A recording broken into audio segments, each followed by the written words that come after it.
Today marked a second round of protests here in the hostess city. New video tonight showing residents and city leaders gathering downtown for a peaceful protest. Here's what Savannah Mayor Van Johnson had to say about Floyd's death while pinned to the ground by a Minneapolis police officer. We stand here as a united community to say that we're standing with George Floyd and his family, because no man should ever have to die like that. Johnson also says he's very proud of the way Savannah came together to protest Floyd's death peacefully.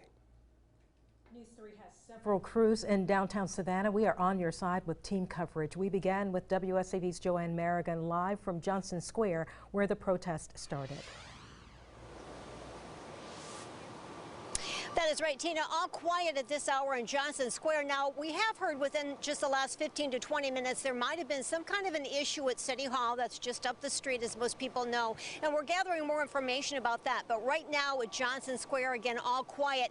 Not so much the case, though, about 4 hours ago when an estimated 1,000 people gathered here, promising to have what they said would be a peaceful protest.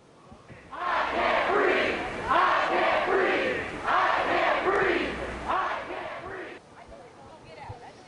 Well, it was a pretty diverse crowd that came out today. They said they were here again to honor the memory of George Floyd, who, as many people know, was killed in Minneapolis, but also to honor African-American men killed in Georgia, including Ahmaud Arbery, who died in February in Brunswick. Now, city leaders had kind of taken over the organization of this event yesterday. They said to do everything that they could to make sure that it was peaceful. I talked to several council members who were taking part in the march.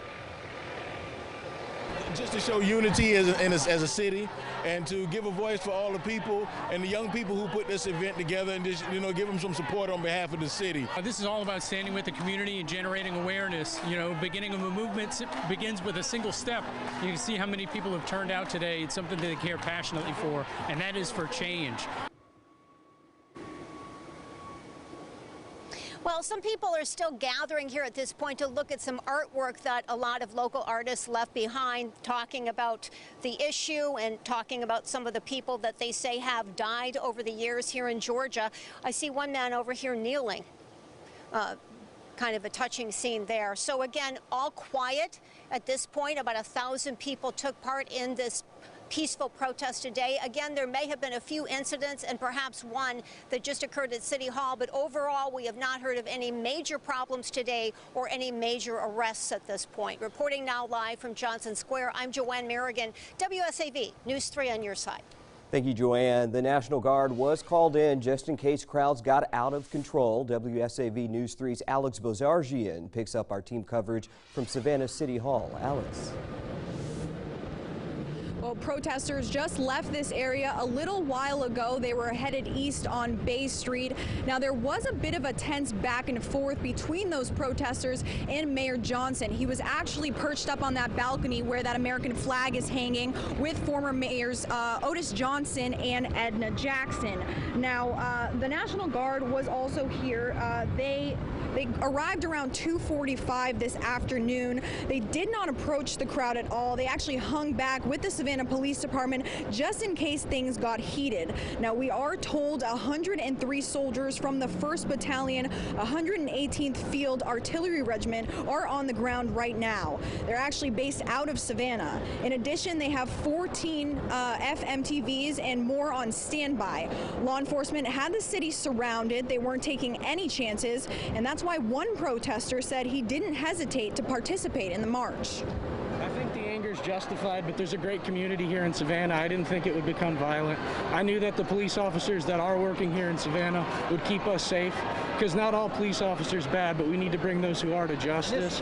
I knew we'd be kept safe, and I know Savannah wasn't going to get violent.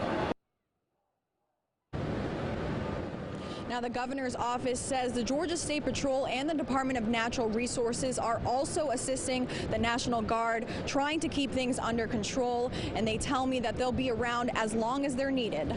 Live in Savannah tonight, Alex Bozargian, WSAV News 3 on your side. We're going to check in with Kelly at Ellis Square.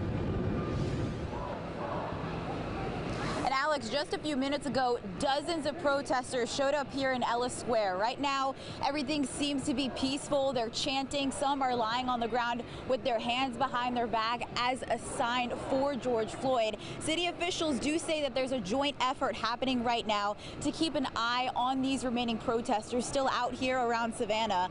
I did talk to a representative from Governor Brian Kemp's office. He says a few protesters are leaving bags of bricks and lumber in Savannah squares. His office says violent protesters in Charleston made a similar move, and they say a few from Charleston are here in Savannah. Now, that representative from the governor's office says they're looking for buses and other signs that more protesters are coming from out of town. This is about togetherness, solidarity, and love, and this is what this is all about, is love. And what we've conveyed, on social media lately is that we love our city, we love the folks in our city, and we want to keep it that way. We want to make sure that everybody goes home safe at the end of the day, and we don't anticipate any violence at all. All right, talking again about that joint effort, Savannah police officers are driving here. We just saw 8 people from the Georgia Department of Natural Resources on ATVs. They are out in full force right now. And I also reached out to Savannah Police Department to confirm those reports from the governor's office, and they told me a few minutes ago that they're checking on that for us. Reporting live in Savannah, Kelly Antonacci, WSAV News 3 on your side. All right, Kelly, thank you.